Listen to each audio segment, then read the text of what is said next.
Moving on to more your expertise, we're going to talk about shin splints this morning, and it's a very common injury. It's something that normally late in the season, when you see people not training because of the bad weather or the hot weather, it's the first little excuse. It's like the Darwin version of the hamstring. Oh, I think I've got shin splints, they might say. But can you tell us what shin splints are before you go into detail? What are shin splints, Jacob? So what people are experiencing as shin splints is often not actually shin splints as they really are. Shin splints as they really are actually the shin splintering. So the actual shin bone, which has two bones in there. I'll go into a little bit of detail. Yep. Tibia and fibula. And it's usually the tibia, the bigger one, right at the front, which you can feel if you run your fingers down your shin.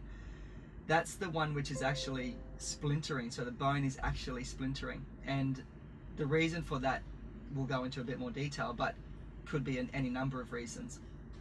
What most people have when they get shin splints is just tightness of the muscles around that bone. But the way that the shin actually splinters is often, not only it can be from impact, but it's often from the muscles, so the foot rolling over, so the arch sort of collapsing, the foot rolling over, the ankle then rotating, and then the shin being pulled inwards, and the muscles on the inside of the shin pulling down and away from the bone. And so the muscle can actually tear off the bone, either a lot or just a little bit, or the muscle can stay attached to the bone, but as a result of pulling can splinter the shin. Shit to the splint. Yeah, exactly. And it's an injury that's very common, especially in teenagers as well. I had sore shins. I don't know whether you'd call it the official diagnosis of shin splints after what you told me there, but some of the recovery methods was a few physios used to smash the front of my shins with either like those cold, when you get a frozen ice cups and they put the ice on it and they smash it down, or they'll just use their thumbs to dig in, and it was the most painful thing you ever go through. But please tell me that that is one of the ways that you get over it, because it would have been a big waste of time and a waste of pain if it wasn't. No, it's definitely the best way to get rid of it. Yes. So I really like ice massage, which is what you're referring to. So you fill up a polystyrene cup, about 3/4 full of water, freeze it overnight, and then get a bunch of them if you've got shin splints, and then run them up and down the shin, and particularly up the inside of the shin bone. And so you peel back the top of the polystyrene cup and expose the top of the ice, and typically in Darwin, that ice will last about 15 to 20 minutes, which is the ideal time to be icing something. So we're lucky up here that it works like that. So you want to be sitting on a towel maybe, because that's all going to melt that ice, and you run it up and down the shin bone as hard as you can handle. The other way to do it is to get someone to massage it, and typically physios will go pretty tough because they're trying to break up the muscle.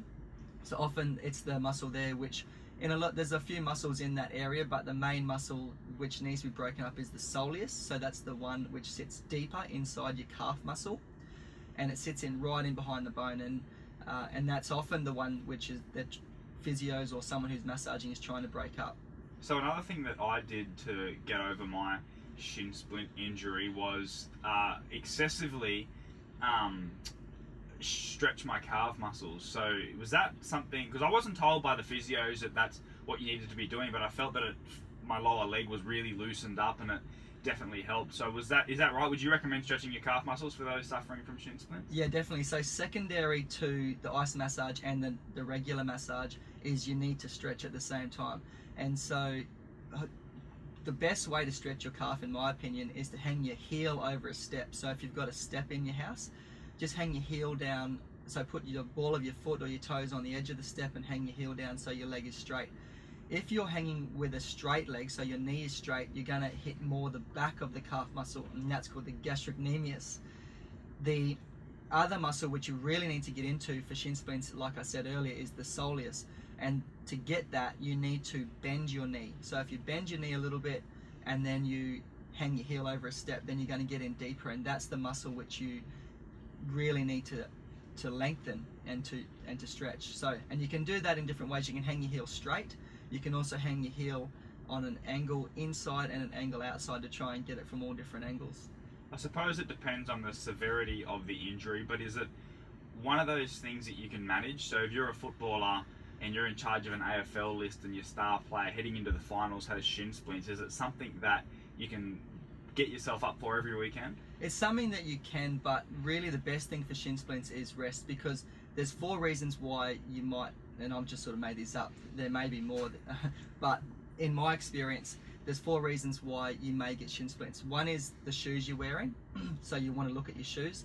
The other one is your conditioning, so the your conditioning of your lower leg. The other one is weight, so you might be carrying a little bit too much weight on you. And then the other one is, I forgot what I was going to say. I think it was, so shoes, surface, conditioning and weight. Yeah, so the last one was surface, and so the surface that you're running on. So if you are a little bit overweight and you start running and you may experience shin splints. If you start running on a different surface to what you're used to, so a really hard surface or a wet surface, so while it's really wet and muddy out on football grounds at the moment, you may experience shin splints.